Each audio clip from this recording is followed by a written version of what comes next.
Chapter 3. Current problems indirectly involved. Certain doubts have become current in many quarters as to the true interpretation of the New Testament allusions to the then coming church. It is not intended here to discuss the problems suggested, much less to dogmatize concerning them.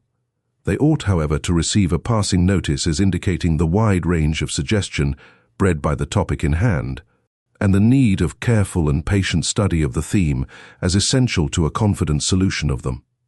Among the more radical of the problems thus pressed upon thinking men is the question. Section 1. Whether there is any warrant for the existence of the organized church, or any need for its persistence. 1. Radical criticism denies the trustworthiness of the gospel records, and consequently makes it impossible to ascertain what words Christ actually used. At the best, he is represented as having employed the critical word ecclesia but twice, and that by only one of the evangelists. And only one of these allusions is confidently relied on as genuine in so influential a work as Thayer's Dictionary of New Testament Greek. Moreover, if he spoke Aramaic only, he could not have used the identical word in question, but only one reckoned by the reporter as its equivalent. In the only unquestioned case, Matthew 18:17, the allusion seems to be an existing institution, probably the synagogue. What evidence, then, remains that Christ ever expected or intended the arising of such an institution? 2.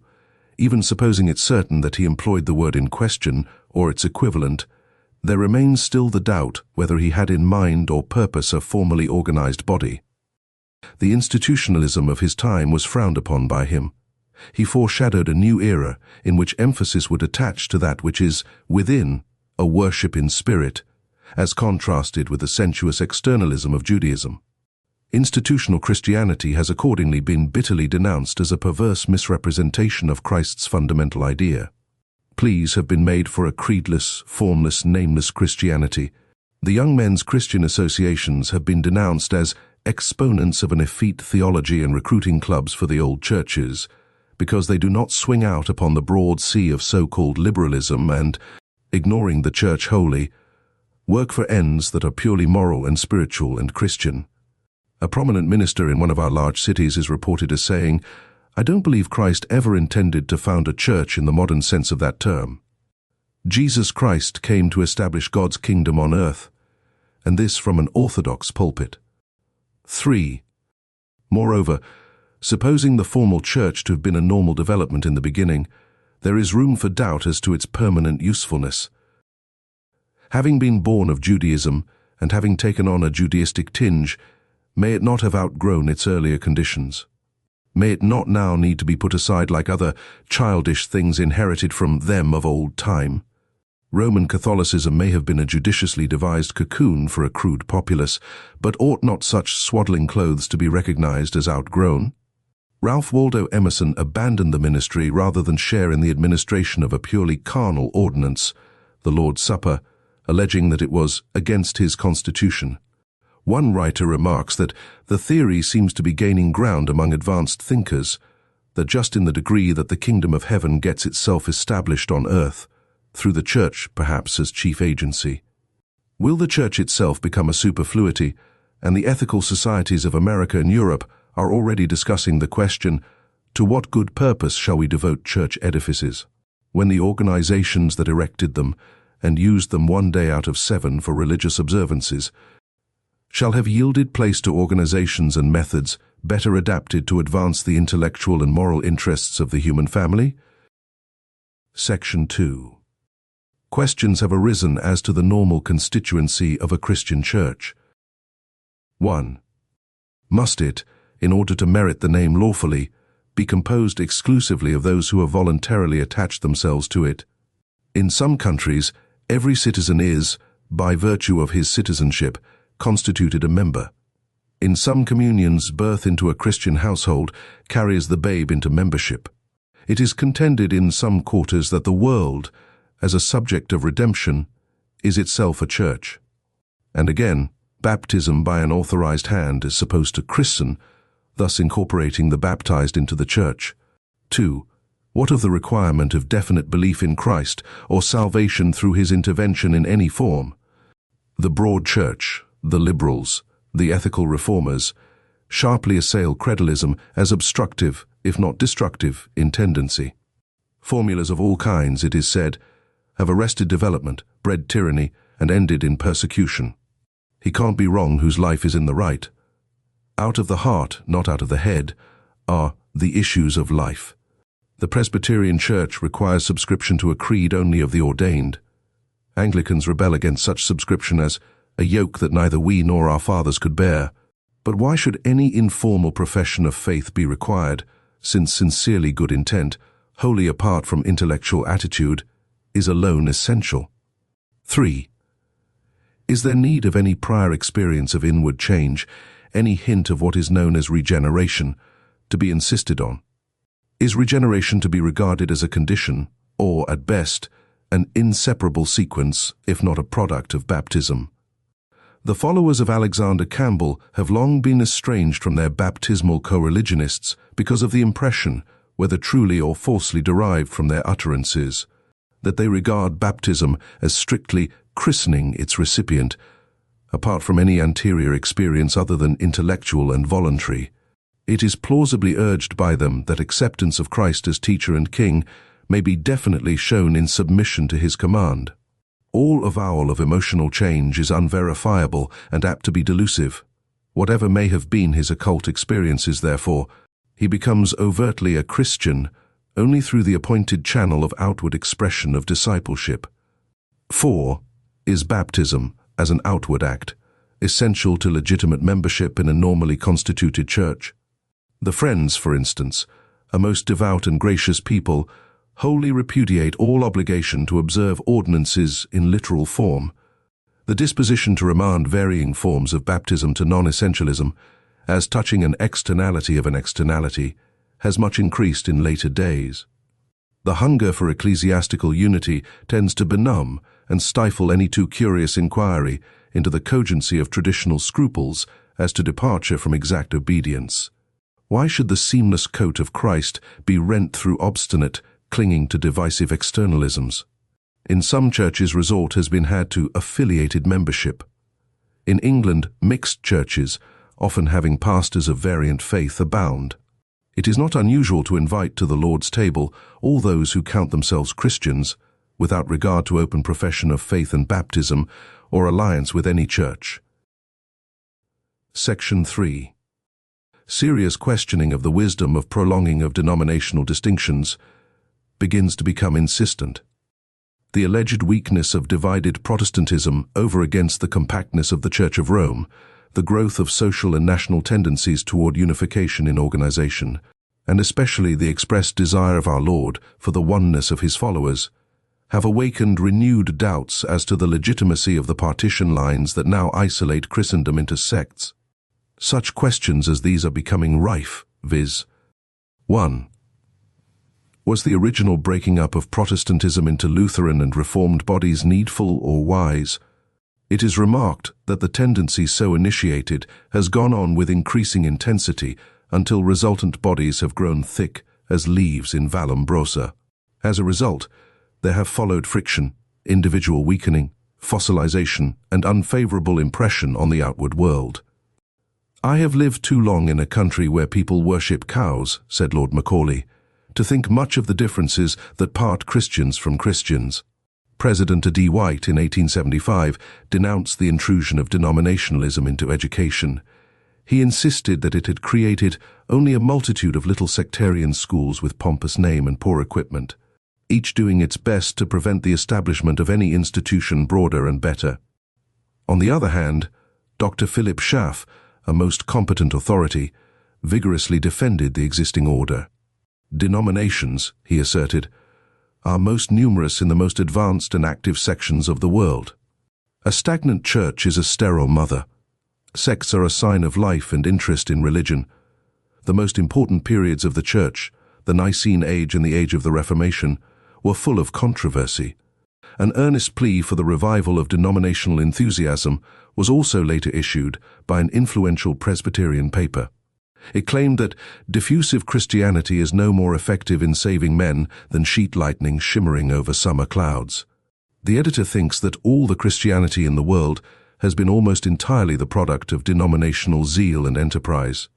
He feels assured that Christian work, to be greatly and permanently effective, should be divided up, carried on and sustained by denominations, and in furtherance of this view continues.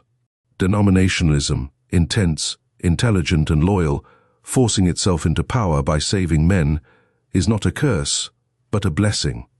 If the world is saved, it will be saved in this way. Undenominational efforts, however well meant, and however apparently successful, have always failed of permanent results, and as long as human nature exists as it is, always will fail. Denominationalism is not what is popularly called sectarianism. It does not promote bigotry. The most abominable dogmatism extant is among those who boast that they have no creeds. It is a sort of headless monster, flopping itself about without law of existence, unregulated by the equities of truth or charity. 2. But, admitting that some lines of partition are advisable, and even inevitable, it remains to inquire at what point such partition becomes needful or advisable. Most denominations divide upon details of polity, upon creedal differences, or upon questions of ritual or outward detail. Baptists and Episcopalians are ordinarily singled out by a common instinct as chief obstructionists of the final reunion of Christendom, for it is seen that the points at which they dissent from other bodies are most radical, for Baptists pertinaciously adhere to immersion as the only authorized baptism, and therefore essential to the normal constituency of a New Testament church, while the Episcopalians, with equal fidelity, claim that ordination at the hands of the historic episcopate is essential to clerical efficiency and therefore to legitimate baptism itself. Questions of polity or ritual are largely questions of expediency, but questions of supposed fidelity to express command or to divinely established order are not so. Section 4.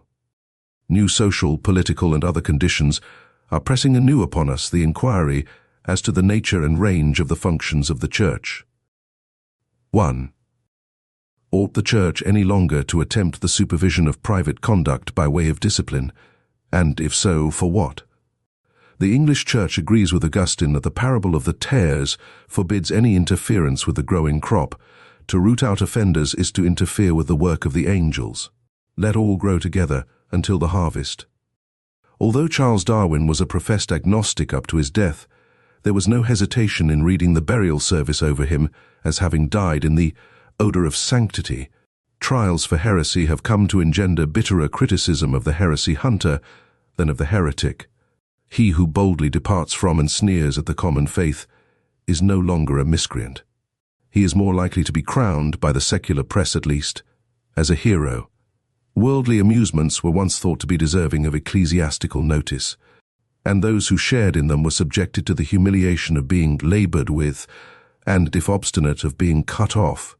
But matters of personal behavior are no longer the subject of espionage or adjudication in the Church, save in the case of criminal or other outrageous offense. What such relaxation of traditional watch care may ultimately bring forth is not yet clear. 2. Preeminent among the growing problems of the day, perhaps the one supreme subject of hesitating inquiry is that of the relation of the Church, as such, to economic and other social questions. What attitude ought the Church to assume toward labor organizations, and toward the whole movement which they, in part, represent? What of the work of institutional churches, and official participation in efforts for social betterment among the poor and the vicious? How far may the Church properly go in seeking municipal or other corporate advance in such betterment? At what point ought the Church to stop in the effort to combine the ethical and the strictly religious? Is there any danger of swamping the latter in the former? It is needless to particularize further. The intricacies of the problem are labyrinthine. Dean Fremantle, in his book on The World as a Subject of Redemption, sharply repels the common notion that the mission of the Church is primarily to the individual. He there says, "Salvation is looked upon mainly as the deliverance of individuals. The idea of salvation of society has been ignored, though it stands out prominently in both the Old Testament and the New Testament. The main object of Christian effort is not to be found in either the saving individuals out of a ruined world or in the organizing of a separate society destined always to hold aloof from the world, but in saving the world itself. Pages 7 and 9. Dr. R.J. Campbell, the brilliant successor of Joseph Parker in the City Temple, London, in his New Theology sermons, thus exalts the present social functions of the Church as to the function of Christianity. Otherworldism has in reality nothing to do with Christianity. The Church of Jesus originally knew of no commission to get men ready for a heaven beyond the tomb. So operation must replace competition, brotherhood must replace individualism, the weakest morally and physically must be the objects of the tenderest care which the community can show. Selfishness must be driven out by love. This is the whole Christian program. Not so confident or optimistic are the conclusions of a returned missionary as to the observed workings of this theory on the foreign field. As the result of long personal acquaintance with the facts, he notes that the ratio of conversions was never so small in proportion to the exertions put forth. That conversions among the heathen are not in the ratio of the difference of the means employed 60 years ago, while school teaching and general intelligence are greater. That respect for Christianity, through its missionaries, has increased and is increasing. But, if we contrast the results of present activities as to conversions, the difference is most perceptible. He asks why this is so, and then gives reasons as follows. It is not that the missionary is less industrious and self-sacrificing, he is vastly better equipped in every way for his work. The trouble is that his exertions are too general. The attempt is made to cover too much ground. Besides, there has been the counteractive influence of the popular notion that Christianity is rather for the betterment of the race in its general conditions than for the saving of souls from eternal ruin. The churches have fallen into the channels of mere humanitarianism. The trend now is toward municipal Christianity. Christian power is diverted to reputable secularities, ethics and enfranchisements in order to greater political liberty until the operation of Christian sacrifice comes in only incidentally, soul-saving being not the only, or even the main, end or object. Everybody is preaching everywhere to the masses, but who is preaching, and quietly bending all his energies, to save the individual? Where is the society for solitary auditors? Where is the house-to-house organization to wrestle with the unsaved alike in the slums and behind brownstone fronts? The name slums generally shuts the door against all efforts in the more destitute portions of our cities. Work for the improvement of moral natures is spread out, like a little butter over a whole loaf. 3. The exclusion of the Bible from the public schools, and the consequent antagonism of the Roman Catholic clergy to them as godless, the embarrassments connected with stringent Sunday legislation, the scarcely concealed ambition and effort of Romish prelates to secure political predominance in the country, call for more definite conception of the duty of the Church and its ministry as to political affairs. Are we a Christian nation, as our Supreme Court has affirmed, and if so, has such a nation any duty to realize Christian ideals in its legislation? And what part, if any, in securing such legislation belongs to the Church? Section 5. Changing social and other conditions suggest new queries as to the true status and functions of the Christian ministry. 1. Is the ministry intrinsically a lifelong office, and must it therefore be so continued? The motto, "Once a priest, always a priest," was inherited from the Romish Church, where even the Pope could not efface the indelible seal of ordination. The notion of a clerical caste, thus engendered, was frowned upon by the early dissenters from Rome. The independent churches, including the Baptists, ordained to a local pastorate only. That pastorate ending, his ministerial function ended with it. A new ordination must equip him for a new location. There were in those days no reverend coal dealers or insurance agents, or ministers without charge. The sacred and secular were not indeed far apart, for it was not thought indecorous for the Church to set over it a consecrated cobbler or Bunyan-like tinker. In our day, when the average pastor receives less than half the compensation awarded to the skilled mechanic, there seems strong temptation to revert to the Pauline self-support as a final alternative. 2. A cognate question arises in view of the multiplication of itinerant workers, evangelistic and other, May one be lawfully ordained to a special form of non-pastoral service. May we rightly lay hands on a brother to accredit him specifically to the work of a missionary, as they did in the case of Barnabas and Saul, when they sent them away to the Gentiles. May one be ordained as a colporteur, a Sunday school organizer, a Bible reader, a settlement worker. Lay work rapidly takes on clerical aspects. May ordination be adjusted anew to its demands. 3. The old question of the proposed enrichment of the service recurs with varying local atmosphere and increasing obeisance to the demands of higher aesthetic culture. Shall we return to the rigorous observance of the Christian year, to suppliced choirs, to a prescribed liturgy, to the recital of the Apostles' Creed and the Ten Commandments? And can we all agree upon the same routine of service? Is there any danger that in refusing, as John Wesley did, to let the devil have all the good tunes, we may unwittingly install the devil also as choirmaster? How far may we go in subsidizing sense to the help of spirit? Only a few of the perplexing queries that swarm out of the depths have been thus hinted at.